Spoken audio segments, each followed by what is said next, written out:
자, 이 영상에서는 끝이 열려있는 수업이라고 하는 이 제목을 가지고 있는 영상이고요. 제 수업의 어떤 취지, 또 여러분들이 그 공부를 하는 과정에서 자신의 마음을 관리하는 방법, 뭐 이런 것들에 대해서 저의 사견을 담아서 이야기를 좀 해보려고 합니다. 자, 저희 집에는 무지한 스승이라는 책이 있어요. 이 무지한 스승이라는 책은 제목이 재밌잖아요. 스승인데 무지하다. 그래서 이 책을 사서 제가 집에서 여러 번 봤는데 조금 보다가 내용이 어려워서 그만두고를 반복하면서 결국에는 읽지 않게 되더라고요. 그래서 책꽂이에 꽂아놨습니다. 그런데 이렇게 고개를 쓱 돌리다 보면은 책의 제목이 보이는 거예요. 그럼 이제 저는 그 책의 제목이 보일 때마다 무지한 스승은 뭘까? 나는 무지한 스승인가? 나에게 무지한 스승은 누구였는가? 뭐 이런 질문들을 하게 되는 거죠. 그러다가 이제 제가 일상기술연구소라는 그 팟캐스트가 있습니다. 그 팟캐스트에 출연을 한 적이 있었는데 거기서는 책을 추천을 해야 돼요. 그때 이제 제가 과감하게 무지한 스승이라는 이 책을 추천을 했어요. 그때 이제 유쾌한 파문이 있었는데 그 연구소 최초로 자기가 읽지도 않은 책을 추천한 사람이 생겼다고 해서 좀 뭐 재밌었습니다. 아무튼 그때 이제 제가 그런 말씀을 드렸어요. 물론 저는 이 책을 완주하진 않았지만 과연 이 책을 완주했다고 해서 이 책을 철학적으로도 완주한 것이다. 이 책을 철학적으로도 본 것이다 라고 이야기할 수 있을까요?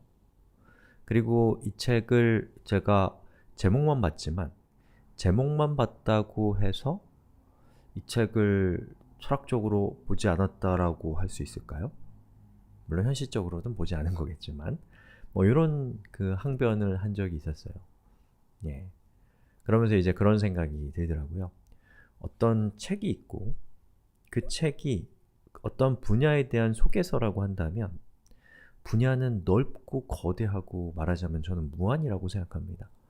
그 무한의 세계에서 책 한 권이 만약에 100페이지라고 한다면 100페이지 전체를 읽은 것과 그 책의 첫 번째 장인 1페이지를 읽은 것 사이에는 현실적으로는 다 읽었냐, 한 페이지만 읽었냐 라고 하는 차이가 있지만 역시나 철학적으로는 저는 그 무한이라는 관점에서는 100페이지나 1페이지나 사실은 차이가 없다라고 생각하거든요. 이런 생각을 하게 되니까 뭐 거기서 파생돼서 여러 가지 생각들을 하게 되는데 이게 이제 강의를 만드는 입장에서도 또 강의를 듣는 입장에서도 생각해 볼 만한 지점이 있는 것 같아요. 살짝 다른 얘기 좀 해보겠습니다.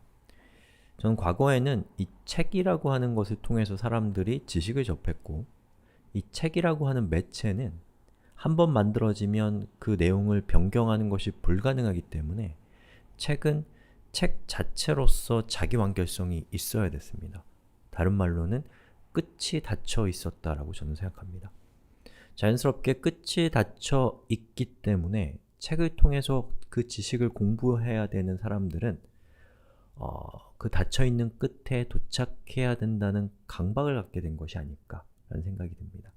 또는 그 분야는 무한하지만 그 책은 어쨌든 간에 끝이 닫혀있기 때문에 그 끝에 도달하면 마치 그 분야를 마스터까지는 아니라도 어느 정도 충분히 섭렵했다라는 그런 느낌 정도는 주기 때문에 사람들이 그 끝에 대한 말하자면 욕망을 갖게 된 것이 아닐까라는 그런 생각이 듭니다. 근데 뭐 잘 아시다시피 세상이 많이 바뀌었잖아요. 인터넷, 링크, 그리고 검색과 같은 정보 기술이 존재하는 세계에서 더 이상 그 분야의 끝이라는 것은 존재하지 않는다라고 생각합니다. 예, 그리고 그러한 생각을 하게 되니까 자연스럽게 강의를 완주하지 말아야겠다라는 생각을 하게 됐어요. 강의를 완주하지 않겠다라는 게 강의를 대충 만들겠다는 게 아니라 강의를 지속적으로 추가하고 내용을 개선해서 마치 살아있는 생명체 같은 강의가 더 오늘날과 같은 현실에서는 어울리는 것이 아닐까 이런 생각을 하게 되었다는 겁니다. 잘할 수 있을지는 모르겠지만요. 그리고 이제 제가 이런 식으로 강의를 만들려고 하기 때문에 이 공부하시는 여러분들 입장에서도 제가 좀 부탁드리고 싶은 것은 완주에 대한 강박을 좀 내려놓으셨으면 좋겠어요. 물론 이건 저의 개인적인 생각이지만 우리가 이제 공부를 하다 보면은 공부가 어느 순간 지루해집니다.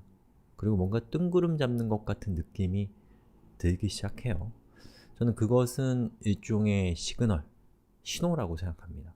뭐에 대한 신호냐면 우리의 뇌가, 우리의 의식에게 이제 공부는 그만하고 지금까지 공부한 걸 제발 좀 써먹어 보라는 그런 SOS와 같은 시그널을 우리의 의식은 지루함 또는 추상적인 느낌 뭐 이런 걸로 우리의 뇌가 받아들이는 것이 아닐까라고 저는 가설을 세우고 있거든요. 즉, 공부하는 것을 써먹을 때가 되면 공부를 그만하고 저는 써먹는 게 필요하다고 생각합니다.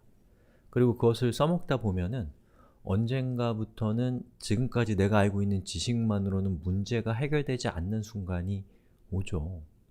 그리고 그러한 문제들이 누적되면 절망감이 생기게 됩니다.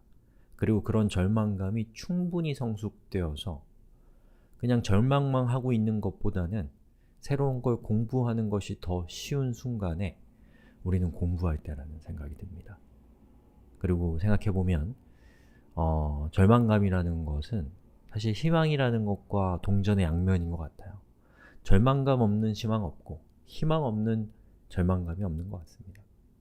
아무튼 그렇게 해서 이제 여러분이 충분히 절망하고 그 절망감 끝에서 하는 공부는 더 이상 지루하지도 않고 더 이상 추상적이지도 않을 겁니다. 즉, 똑같은 내용이라도 전과 같지 않을 거라는 거죠.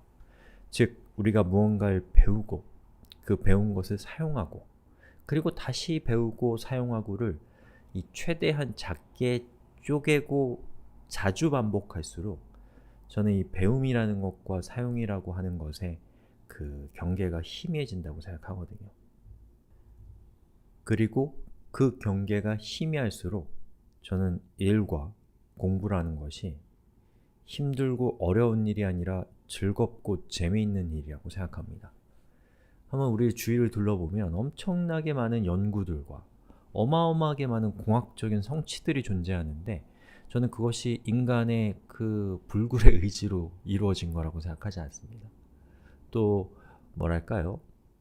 돈이라고 하는 것 때문에 그것 때문만으로 이루어진 거라고 생각하지 않거든요.